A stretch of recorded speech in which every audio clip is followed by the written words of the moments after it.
Incoming transmission. Welcome to True Spies. Week by week, mission by mission, you'll hear the true stories behind the world's greatest espionage operations. You'll meet the people who navigate this secret world. What do they know? What are their skills? And what would you do in their position? This is True Spies. I had no compass, no radio, no map, nothing in writing. Everything I was supposed to do was in my memory. This is True Spies. Episode 13, The Survivor. In this episode, I'm going to introduce you to an incredible woman. She's 4'11", French, a nurse, and an intrepid spy. I prefer to die than to be called a coward. So I talked to that sentinel, asked for my identity card. I presented it to him. It was Martha Ulrich, and I wondered if he too would discover that it was a forged card. But her name wasn't really Mart Ulrich, it was Mart Cohn, a Jewish name, just to add to the danger. Before we start Mart's story, I'll let her introduce herself properly. My name is Mart Cohn, C-O-H-N. I am 100 years old. I was a French spy during World War II who infiltrated Germany by pretending I was a German nurse. My job was to collect information on top secret Nazi movements to relay to the French intelligence service. Thank you very much. So many classic movies have been made about the spies of World War II. It's surprising, really, that there hasn't been a film about our spy. Because Mart Cohn is the real deal. Her greatest endeavor during the war was a mission at the Siegfried Line, the German Western defensive wall on the French-German border. It involved befriending a cruel and arrogant SS officer who totally underestimated her. As we walked, he suddenly fainted. Before he fainted, he told us he smells a Jew a mile away. And I was walking next to him, and he never smelled me. So, to show how stupid that was. She slipped in right under his nose to steal his secrets. Intrigued? Me too. We'll come back to this later. But for now, what you need to know is that what Mart discovered enabled the Allies to finally advance into Germany after 6 years of fighting and bring an end to the war in Europe. It's no surprise then that Mart has a case of medals that recognize the risks she took and the lives she saved, including the Legion of Honor, France's highest award. But Mart never planned to be a spy. In fact, it all sort of happened by accident. Do you know, if it had not been offered to me, I wouldn't have done it. But it was offered and I did it. And I'm very happy and proud that I did it. She was born in the French province of Lorraine, near the border between France and Germany, in 1920. In those days, German influence was still strong in the region after the Franco-Prussian War of the 1870s, when Germany took over Lorraine. Even decades later, when Mart was born, German was still the main language alongside French. And I was raised with my parents speaking only German. But with my older brothers and sisters who were already in school, I learned French. So I spoke both languages at the same time. And then I had 7 years of German in high school. So I knew how to write and read and speak German as well as French. They were a big family, 5 sisters and 2 brothers. They were Orthodox Jewish. They followed their religion closely, but even from an early age, Mart knew her own mind. She loved her religion, but she didn't love being told how to practice it. At the age of 12, I revolted because I asked my mother to learn Hebrew, because I knew how to read Hebrew since the age of 4. But I didn't understand it. So I didn't know what I was saying when I was praying. So I wanted to learn Hebrew from the Torah and understand the Torah. And my mother answered me. She always understood where we stood, and she always helped us reach our goal. But that day, she lost it. She told me that's only for the boys. And from that day on, I refused to pray in Hebrew. I prayed in French. So as you can tell, even as a young girl, Mart stood by what she believed in. Then when she was 19, the war arrived at their door.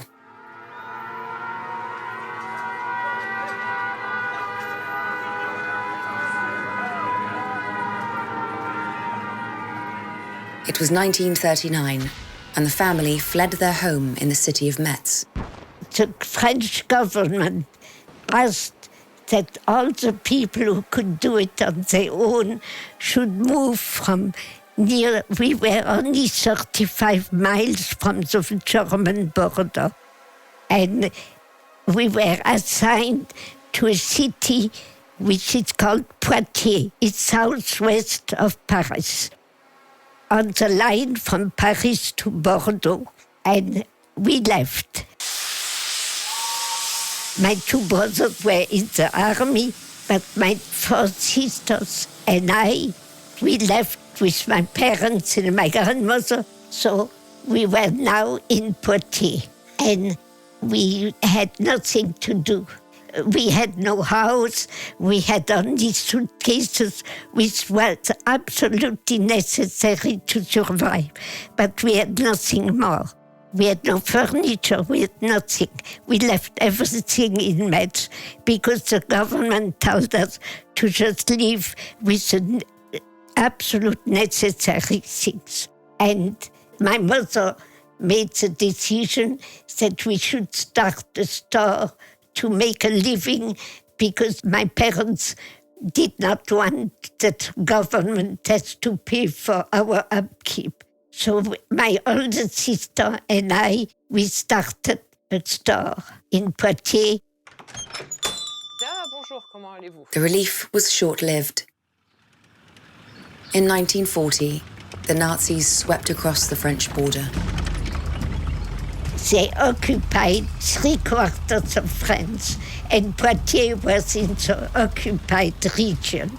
So now we were under the occupations of the Germans. And they started very fast to make rules for the Jews. The father of the family had to go to City Hall and declare all the children, everybody in the family. So the Germans had a perfect list of all the Jews in occupied France. That was the first thing. So the Germans almost daily had new rules to make us pariahs. From free people, we became pariahs overnight. And we had no more rights whatsoever. And things only got worse. The rules against the Jews became almost daily, and very soon our store was closed. We had no right to work anymore. So we lost our store. We were restricted from many, many things. We had no right to be in any public space. We couldn't go to a train station, we couldn't go to a post office, we couldn't go to any store, even the stores which sold food. And the Germans had made a rule that the Jews could only go to the store which sells food from 4:30 to 5:30. We had a window of only 1 hour to do our shopping. And at that time, there were no supermarket. There were small mom and pop stores, and each store sold only 1 or 2 or 3 items maximum. So you had to go from store to buy your food. Imagine, you fled your home, left everything behind, and now they're trying to take your humanity as well. Against this backdrop of fear, a friend showed Mart an act of extraordinary kindness, one that could save her life and risk his. So Mr. Charpentier, with whom I met me in the main street of Poitiers, and he stopped me. He took me to a very quiet place and told me, I am now in measure to make identity cards for you without the stem shoe, because all our identity cards had the stem shoe. He offered to forge identity cards that would enable them to pass as non-Jews, a serious offence. And I told him, Mr. Charpentier, you cannot do that. You risk your life and that of your wife and little boy. And he answered me, if I didn't help you, if I didn't save you, I could not live with myself. And I asked him how much it would cost to make the identity papers for 7 people. And he started crying. I was 21 years old. I had never met a man cry yet, so I was very embarrassed. And he said to me, I do not want any money. I want to save you. Watching people taking these risks to help them, despite knowing what the consequences could be, started to stir something revolutionary in Mart. If others could do it, maybe she could too. It was 1942. France was divided. Remember, 2/3, including Paris, was Nazi-occupied, whilst the rest was free under French government.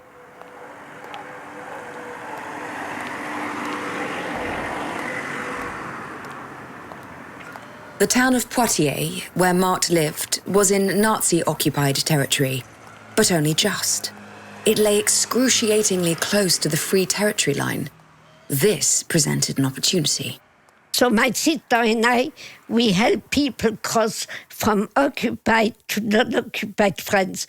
And we did it by sending them to a French farmer who was not Jewish, of course, and who had a farm partially in occupied France and partially in non-occupied France. Because the line of demarcation between occupied and non-occupied France was not a straight line, it was a zigzag line, and it passed through his property. So once on his property, it was very easy to go from occupied to non-occupied France, and then farmer Noël de Goux helped thousands of people. He saved thousands of people, among them American and English pilots who had been shot down over occupied France and couldn't stay in occupied France because they didn't speak a word of French and would have been immediately noticed by the German army who was everywhere. So Mr. de Goux helped them.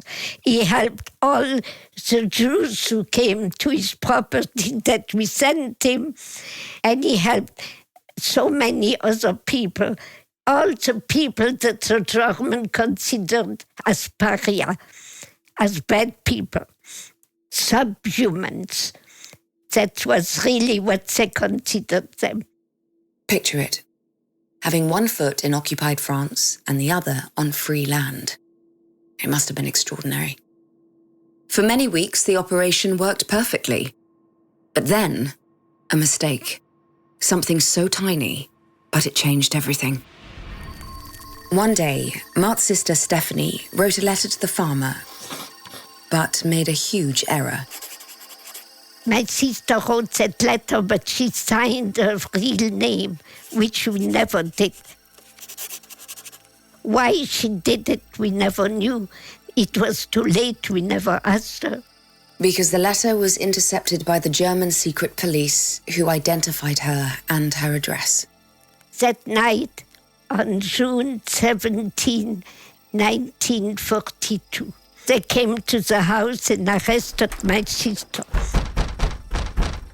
Stephanie took her to the office and questioned her, and she refused to talk. So 2 hours later, they came back to the house and arrested my father to put pressure on my sister to give them the information they wanted.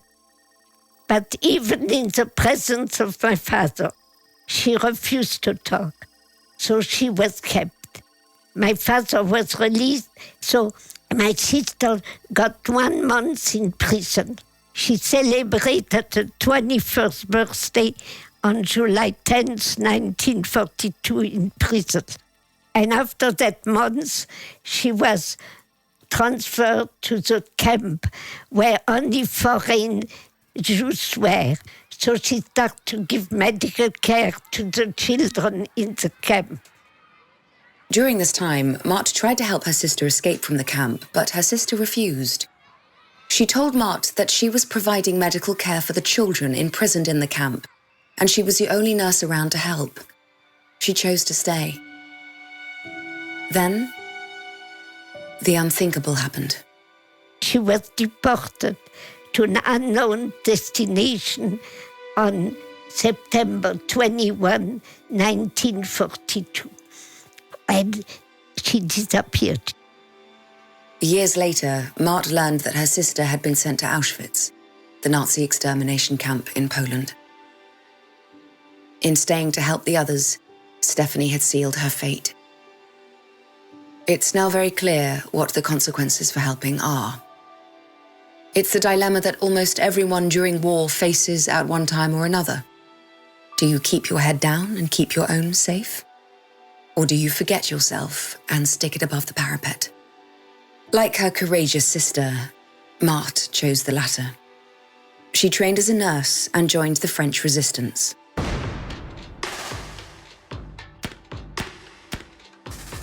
In November 1944, she arrived on the French front line in Alsace, ready to do her bit. And when we arrived at the front, I was immediately interviewed by an officer of intelligence. So that officer asked me what I had done during the resistance in France. And I told him what I had done with my sister Stephanie, who had been deported, that I helped people cross from occupied. With Stephanie, we helped them. We did all that. But the intelligence officer didn't think much of the operation she had run back in Poitiers with her sister. And he said, that's a lot of hogwash. You should have gone in the street and killed a German. And I told him, I'm a nurse. I take care of people. I don't kill anybody, not even Germans I hate. So he said, you see, you are not fit to be in the army. I want you to go back to your mother. And I said, oh no, I'm going to stay. Like most of the men Mart would encounter during her time as a spy, he quickly dismissed her. I was 4'11". I was very thin. I was very blonde with blue eyes and a very light skin. And they felt that I had no substance whatsoever. So they didn't trust me. And they never accepted me. Eventually, she was given a job. He told me, you are a nurse, but I don't need any nurses. You're going to be a social worker. I had no conception at all what it meant to be a social worker. I had no training for that. I was a nurse. But in the army, if they tell you you're a social worker, that's what you are. So I left, and I went to the small city where the regiment was headquartered, and everybody was not on the front, had a room in the little city. So I got a room, and I slept all night, and the next morning I got up and put on the uniform I was given. That uniform was much, much too big for me. I looked like a clown, but it was warm. And that was very important because the winter 1944-1945 was unusually cold. And we were near the Vosges mountains where it was even colder. So I put on that uniform and wondered what I should do because I was not given any order, any indication of what was expected of me as a social worker. So she took things into her own hands. Nobody told me what to do. So I decided I was going to visit our troops. For the next 3 weeks, Mart took supplies to and from the troops in the forest close to the town. She took them socks, food, anything she could get her hands on. Then, a chance encounter with a French resistance colonel who was looking for a secretary. And he asked me to answer his phone during his lunch break because he needed to go to lunch and he had nobody to answer his phone. And I just went by and he had stopped me. So I went with him to his office. He showed me around and leaving, he said to me, "I'm sorry, I have nothing for you to read here. They are only German books. Remember that Alsace was completely annexed and they were all only speaking German. They didn't speak French, so they're German books." And I answered, "That's quite all right. I speak and write German fluently." He quickly realized that maybe Mart's German fluency and her propensity for being underestimated by men could actually prove quite useful for spy work. That's how life plays tricks on you. He explained to me that in Germany, all the males from the age of 12 to old age were in uniform in the army. So any man in civilian clothes in the streets of Germany would be immediately noticed and arrested. That's why they needed women. And he asked me if I accepted to be transferred to the intelligence service. And I accepted. Wait a moment. 22 years old, 4'11", Jewish, and you've just agreed to go behind enemy lines in Nazi Germany. What are you thinking? I sat on a chair and wondered in what predicament I had put myself. But it was too late. So in January 1945, Mart's life as a spy began. Her mission would be to collect intelligence on enemy movements in Germany. I was asked to create my own alibi because that would be sticking much better than an alibi given to me.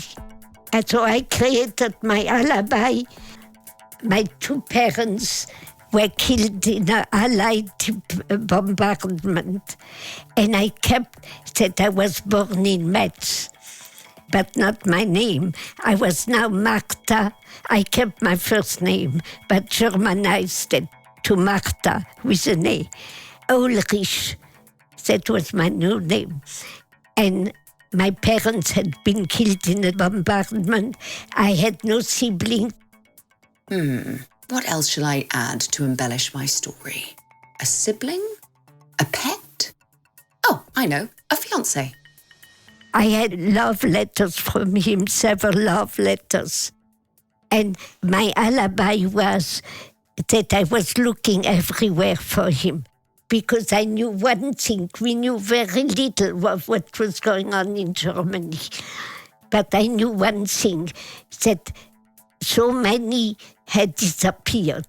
100,000 of them, if not more, had disappeared the last months of the war, or on the Russian front, or on the Western Front, or they were prisoners of war, or they were dead, or they were in hospitals, and they couldn't write because everything was so chaotic, you couldn't communicate. So I knew that families were without information about their loved ones in the army. So I used that, and that made me very sympathetic to the Germans who were looking for their own people. It would explain why she was asking so many questions. As a concerned girlfriend, she wouldn't raise any eyebrows. After all, the idea of a woman being a spy was surely preposterous. If you're wondering what being a spy in World War II involved, here's a little idea. I trained to recognize anything for the whole army, German army. As soon as I looked at a soldier by his button, by his little insignias, I could recognize what kind of regiment he belonged to. And I had to learn coding, to decode or to write it in code. I had to learn how to read a map. From that time on, I was able to navigate my husband when he was driving. And I still navigate him because I know how to read maps, military map. And I had to learn how to use every arm. She's talking about guns. Even the very heavy ones, I had to know how to use them. But I never had an arm. I had no compass. I had no map. I had no radio, because you have to be two to have a radio, and I was all alone. You're on your own, with no one watching your back in case something goes wrong. What skills do you have up your sleeve to compensate for this lack of support? You have to have excellent memory, fast thinking, rapid responses to danger, getting along all kinds of people. That's very, very important. Do you agree with my list? Well, do you? You should know by now if you'd be up for the job. Once fully trained, Mart was told she had to cross the front line in France to see what information she could collect from the German-occupied zones. But even with all the training in the world, in a war zone, things easily go wrong. 13 times I tried to cross the front and it never worked. Because during the war, everything's very fluid. Everything changes very fast. And I was sent to a certain place telling me what I would find there. And when I arrived, I didn't find it, so I couldn't proceed. That's one of the reasons. There were other reasons. We had French military guides who explained to me exactly what I will find on the ground from A to B, where I was going, and how to proceed on that ground. But they make mistakes, they are humans. One night, those mistakes nearly cost Mart her life. One night I was taken by 2 officers. It was a very cold and dark night in February 1945. And I was taken to a field.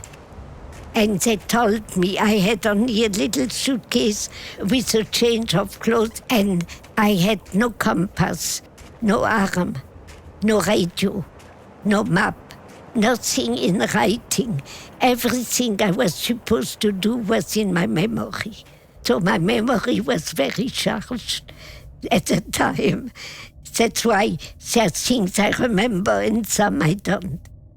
They took me to the field and told me that I had to cross the field and go to a certain region and find a small town by crossing the field. And there I would find a group of Germans. Her job? To mix with them and go with them and send back as much information I had. Out in the pitch black, in the icy wind and the falling snow. There's not another human around. So I left and I started walking on that field. The military guide had explained to me what I would find on that field and how to go without compass to that little town. So I walked in that direction, I thought, and suddenly I heard a huge crack. And here I was, submerged in the ice-cold water of a canal. The military guide had forgotten to tell me there was a canal on the field. For those of you who don't know, falling into freezing water can kill you in seconds. If you survive the first 10 minutes, you can expect your limbs to become incapacitated, making it difficult or even impossible to climb out. After about an hour, hypothermia sets in. Weighed down by sodden heavy clothing and completely alone in the dark, our spy didn't have good odds. The canal was not very wide, it's man-made, and it was not too deep, but it was still deeper than my height. But I popped up and I tried to grasp the side, and I couldn't grasp them because everything was so frozen that I couldn't grasp sufficiently. And I was now much heavier because I was drenched in that ice-cold water from head to toe, because I couldn't call for help. That was impossible. I had no right to do that. I knew that. She thought she was going to die, and yet she felt like she had no right to trouble someone for help. So Mart didn't give up, and finally, in a feat of superhuman strength, she hauled herself out. Soaked, freezing, and exhausted, do you head back to base to get warm and find the gentleman who helpfully forgot to tell you about the canal? Or do you keep going? You have a mission. Mart kept going. But then, another blow.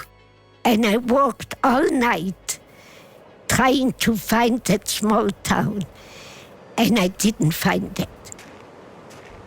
And in the morning, at daybreak, I saw that my footprints on the snow, my footprint on the snow showed that I'd walked in circle all night. That's why I never found it. Thankfully, it wouldn't be long before she got another chance to prove her mettle. As spring blossomed across Europe in 1945, the Allied forces advanced closer to Germany. Once the Rhineland was occupied, the war would more or less be won. But they needed to know what they were walking into. Cue our spy. We didn't know what was going on in Germany. That's why I was sent to Germany for two purposes. For military intelligence, of course, but also intelligence how the civilians were behaving and reacting to the war, which was very important for the Allied armies which were going to invade Germany. The plan was for Mart to crawl undetected through the bushes down a road that crossed from Switzerland into Germany. It was the easiest access point as Switzerland was a neutral country. She would then walk 2 kilometers to the town of Singen, where she would assume her cover as a nurse looking for her fiancé as she traveled deeper into Germany, gathering intelligence to send back. Ahead of the mission, she was introduced to another intelligence officer who we will call Agent Lemaire, who drove her to the border. When the time came for her to make the crossing, he gave her a rather unhelpful pep talk. When Mr. Lemaire said to me, "You know, you may die tonight. Why don't we have a good time now?" And he was married, and he told me about his wife and children. So I told him I was absolutely not interested. I felt that was horrible. I was mostly mad that he told me, "You may die tonight." I didn't want to hear that. Charming. Later in the afternoon, he told me now is the time. So I took my little suitcase and I crawled along the field.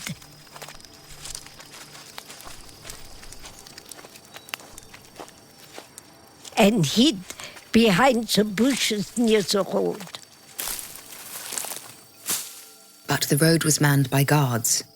The road was under the surveillance of 2 German sentinels, heavily armed, which came, one from the western edge from the eastern, that side, the eastern edge of the field, and he walked towards the center near the bushes where I was hidden, and the other soldier came from the west and met him. They talked 2-3 seconds, turned them back and walked back to the edge of the field on both sides. And they were doing that constantly without stopping. And Mr. Lemaire had told me, when you crawl and you hide behind the bushes, and when they arrive, you watch them, and they leave and come back and separate again. That's when you go on the road and walk towards the east, towards Singen. And so when Mr. Lemaire told me now is the moment, I took my suitcase and crawled and arrived behind the bushes. Until then, everything was perfect. But then, an unexpected obstacle. I was completely paralyzed by fear.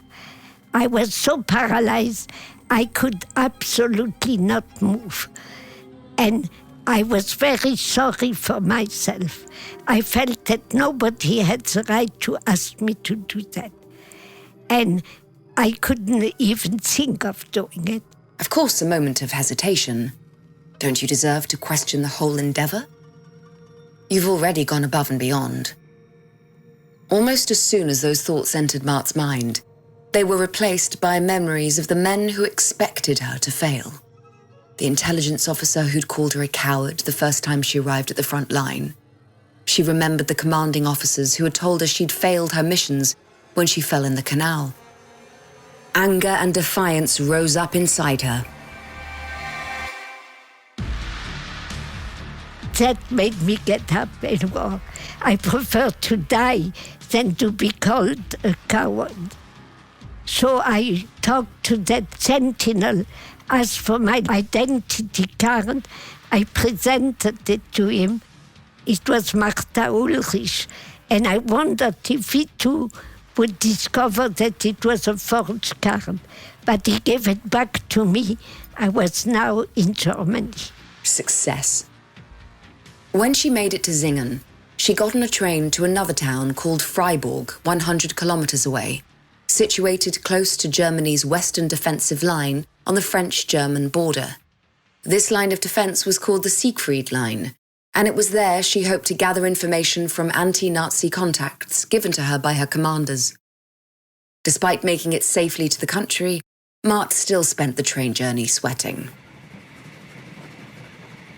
And in the train, the same type of military police were checking our papers constantly, every few minutes during the ride.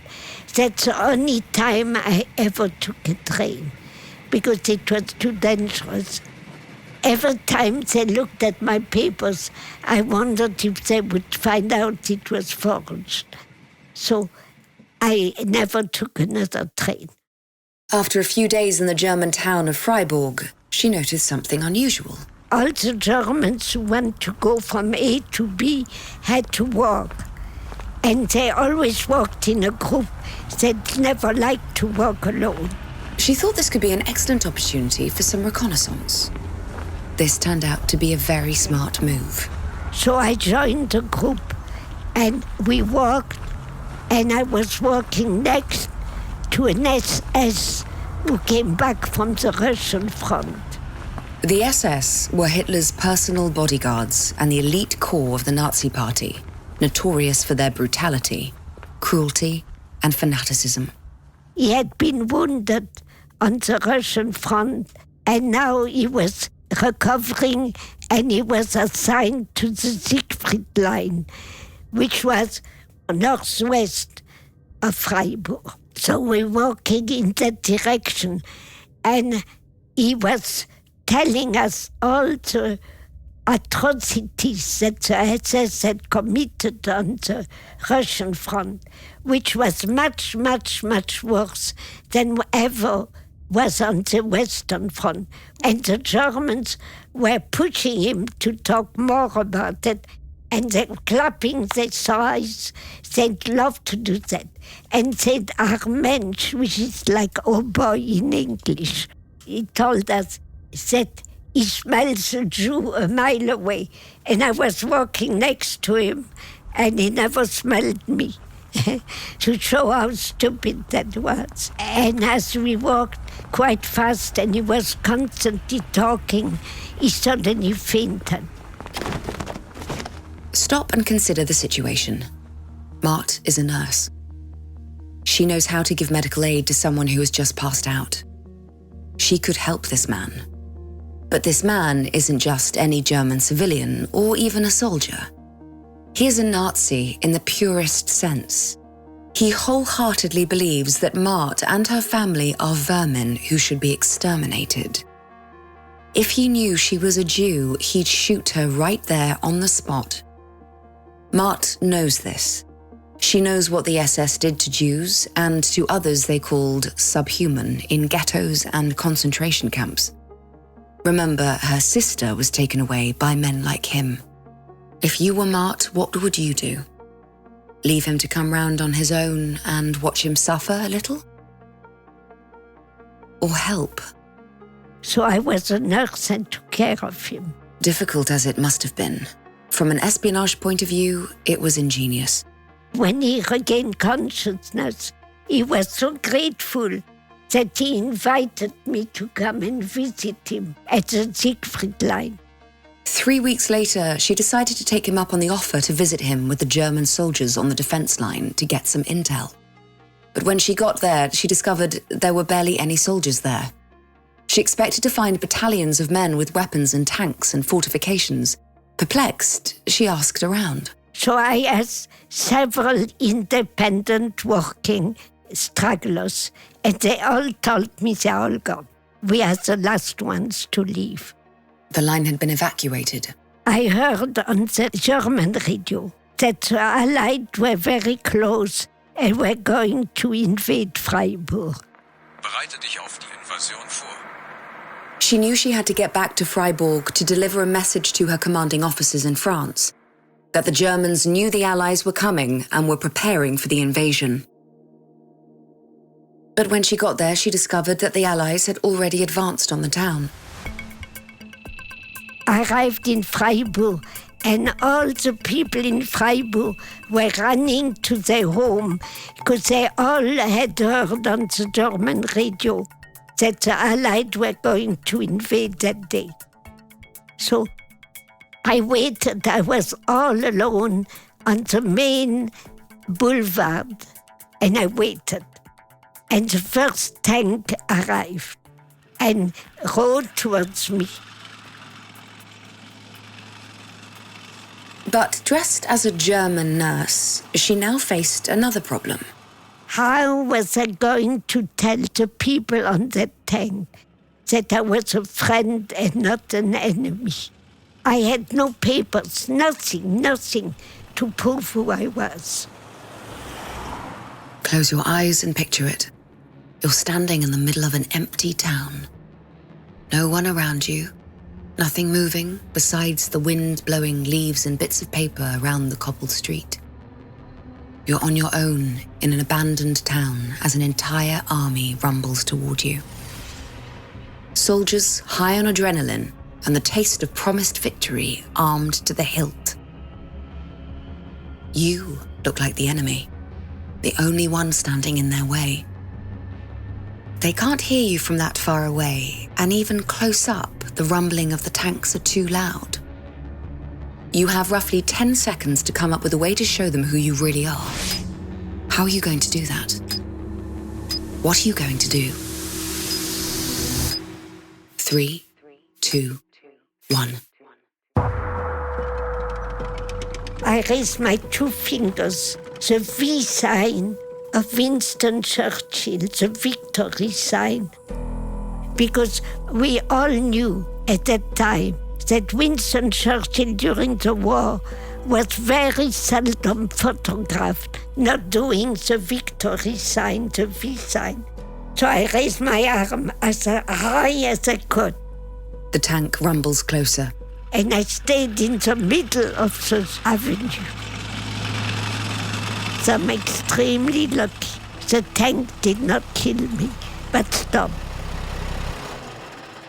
So I asked the officer in charge to come down and talk to me, and he came.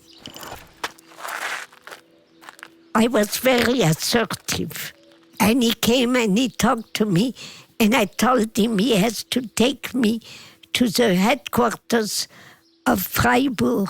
Another stroke of luck. The officer was French. It was the French army. If an English-speaking army had invaded Freiburg, I don't know how I could have communicated with them. But with the French army, there was no problem. But Mart wasn't out of the woods just yet. She had to prove to the intelligence officers at HQ she wasn't lying about who she said she was. They had no idea that the Siegfried Line had been evacuated, and the commander at French HQ feared she was an enemy trying to get them to walk into an ambush. I told Commander Petit that I had just came back from there at the Siegfried Line and it's completely evacuated. And he looked at me. He had been in intelligence. So he said to me, "Who tells me the truth? It may be a trap." So I took a piece of paper and a pen on his desk and wrote a phone number. Because we could call any service on the field. So he talked to the people in my service who were very happy to hear that I was still alive. They had no news. I had no radio. I couldn't communicate often. The last time I communicated was when I was at the Swiss border in the farm. Commander Petit sent a patrol to the Siegfried Line, and they came back hours later saying that's true. The Siegfried Line is completely empty. The news the line was clear meant the Allies could advance more quickly and safely into Germany in stronger numbers. Finally, Mart was given some of the recognition she deserved. So I was a very important VIP that night at the French headquarters in Freiburg. I was invited for dinner, I was given a room, and the next morning at breakfast, Commander Petit asked me if I wanted to go and rejoin my service. I told him no. My mission terminates the day of the armistice. I have today to cross again the border. Mart knew she still had work to do. As the German front line receded further and further back, she needed to get more intelligence to help the Allies advance deeper into Germany.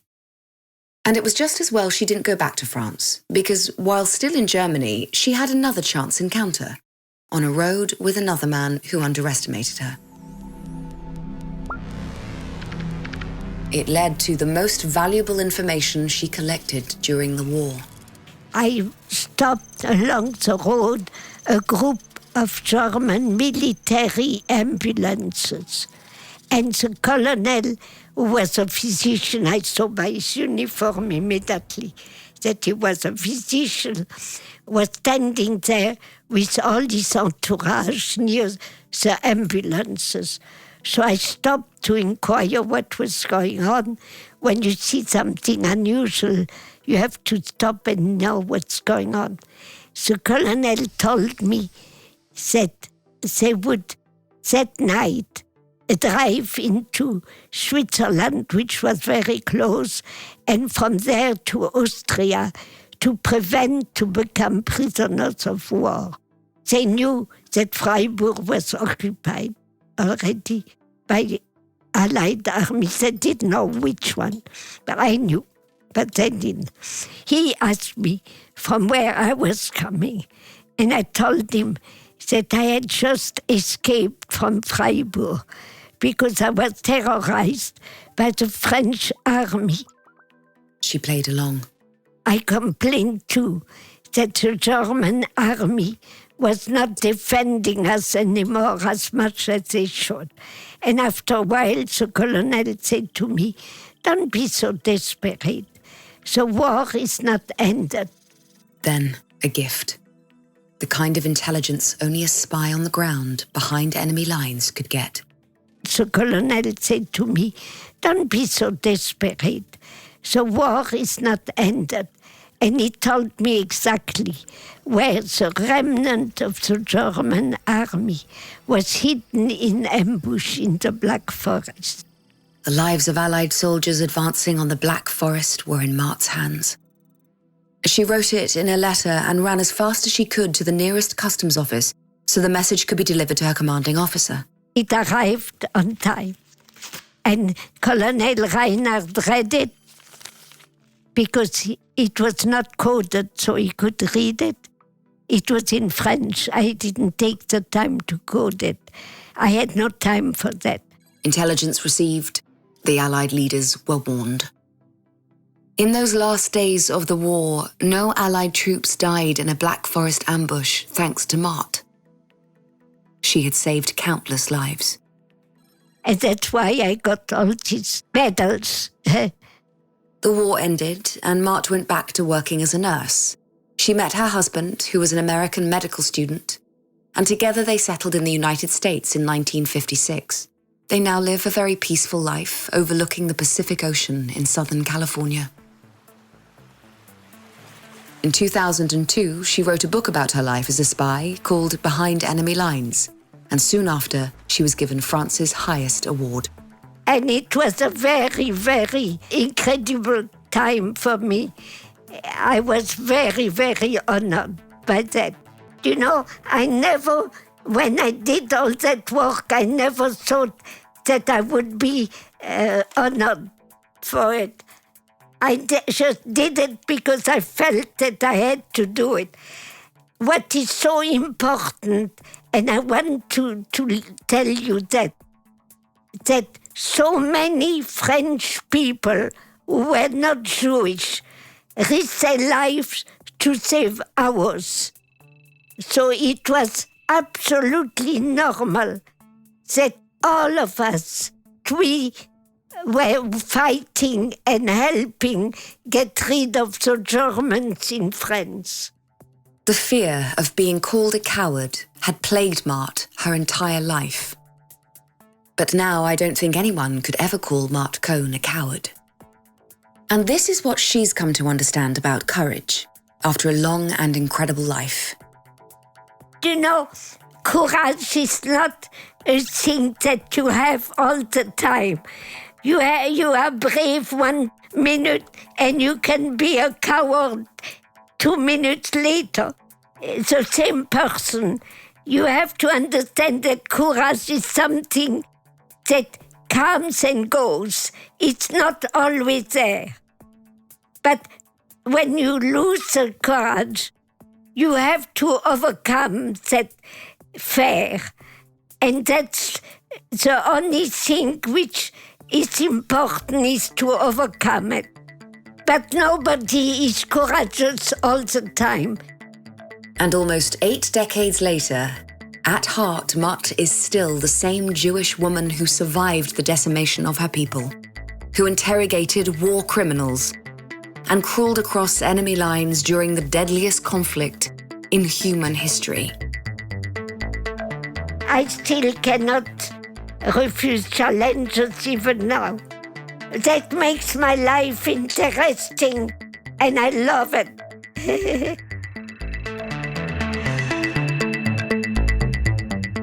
I'm Hayley Atwell. Join us next week for another debrief with True Spies. We all have valuable spy skills, and our experts are here to help you discover yours.